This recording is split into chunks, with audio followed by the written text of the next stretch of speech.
Hi, இன்றைக்கி என்ன mini விலாக்னா, இன்றைக்கி நாங்கள் திருநள்ளாறு போயிருந்தோம். முதல் நாள் நைட்டே கிளம்பிட்டு காலையில் ஒரு 4:30க்கெலாம் அங்கே ரீச் ஆகிட்டோம். அங்கே போய் குளிச்சுட்டு அன்றைக்கி என்ன ட்ரெஸ் போட்டிருந்தோமோ அதை நம்ம அங்கேயே கழட்டி வச்சுட்டு வேறு ட்ரெஸ் போட்டுட்டு அப்படியே சனீஸ்வரனை பார்க்குறதுக்காக அப்படியே வந்துட்டு இருந்தோம். காலை நேரத்தில் கொஞ்சம் டீ குடித்தா நல்லா இருக்கணும்னு தோணுச்சு. அப்புறம் தங்கச்சி, நான், அம்மா, பிள்ளைங்க எல்லாருமே ஒரு பக்கத்துலேயே ஒரு டீ கடை இருந்துச்சு, அங்கே தான் உட்காந்து குடித்தோம். டீ ரொம்ப சூப்பராக இருந்துச்சு. நல்லா ரசித்து அது பனிக்கு அதுக்கும் காலையில் 4:30னா எப்படி இருக்குன்னு நினச்சி பாருங்களேன். சூப்பராக இருந்துச்சுங்க. எல்லாத்தையும் முடிச்சுட்டு கோயிலுக்குள்ளே என்ட்ரி ஆகிறோம். ஆனால் காலையில் பார்த்திங்கன்னா காலையிலே சரியான கூட்டமாக இருந்துச்சு. நம்ம எங்கே போனாலும் ஊசி பாசி எடுக்கிறது ஒரு இது லேடிஸ்க்கு உள்ளது அப்படி தான் இருக்கும்.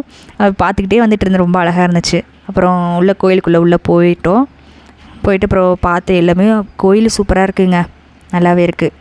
ஆனால் சரி கூட்டம். நாங்கள் போனது சனிக்கிழமை சனீஸ்வரனுக்கு எப்படி இருக்குன்றது உங்களுக்கு தெரியும். அவ்வளோ கூட்டமாக இருந்துச்சு. எல்லாத்தையும் தரிசனம்லாம் முடிச்சுட்டு வெளியே வந்து உட்காந்துருந்துட்டு சரி கொஞ்ச நேரம் உட்காந்து எழுந்திரிக்கணும்ல, நான் உட்காந்து எழுந்திரிச்சோம். வெளியே வரும்போது பார்த்திங்கன்னா அந்த கோயிலுடைய வரைபடம் அதை வந்து நம்ம ஒரு மரத்துலேயே செதுக்கியிருக்காங்க.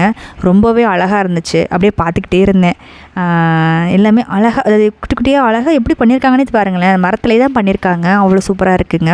எல்லாத்தையும் முடிச்சுட்டு அப்புறம் காலை டிஃபன் அங்கே பக்கத்துலேயே ஒரு ஹோட்டல் இருந்துச்சு, அங்கே அதையும் முடிச்சுட்டு நாங்கள் அப்படியே கிளம்பிட்டோம். பாய்.